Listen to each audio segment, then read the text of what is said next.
So my name is Ryan.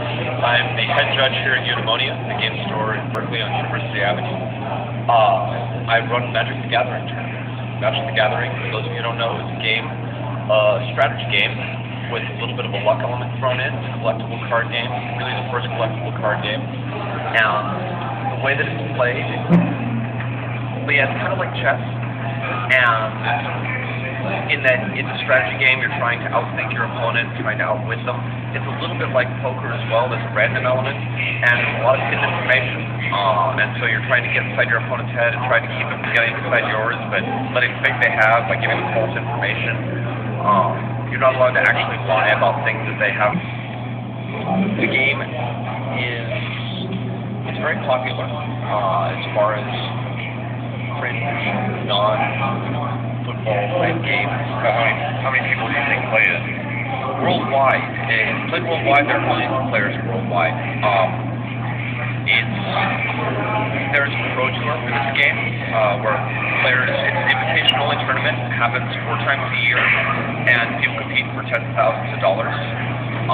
It happens all over the world, and it's invitation only. You have to have a high enough rating to qualify for it, or you have to win a qualifier tournament. And the last one was actually in Amsterdam, and the next one here out of theirs.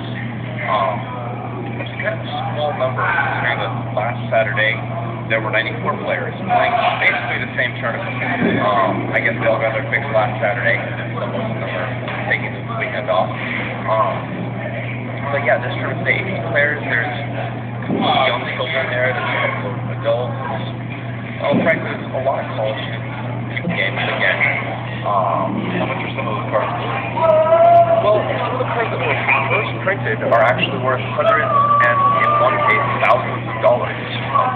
About $1,300 or so is the current price for a Black Lotus.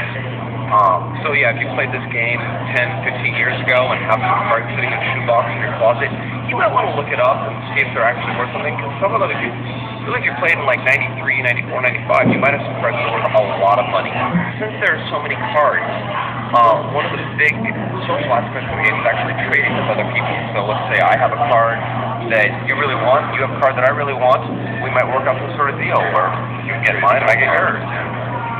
But then the problem of some cards being worth more than others comes into play, and maybe my card's worth more than yours. So you have to give me a couple of them that I want, or maybe my card's worth less. So things like that get worked out, and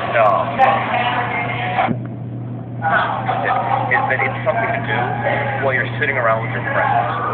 The creator of the game, Richard Garfield, was an avid role-playing gamer, and one of the things he noticed when he was playing Dungeons & Dragons with his buddies is that something would be happening.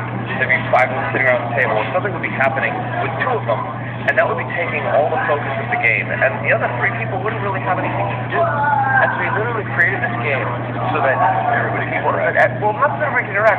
He created this game as something to do while those other 2 people, while the Dungeon Master and that person were talking, you were supposed to be able to play a couple of games of Magic.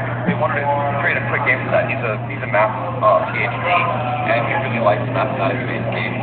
And if you look at Magic, it's a fantasy-based game. However, you can break everything down into pure numbers. And that's honestly how I look at it. The fact that it's goblins, wizards, dragons, and angels is cool. It makes it really great art. And just storytelling behind the cards. But it's not nearly as interesting to me as the competitive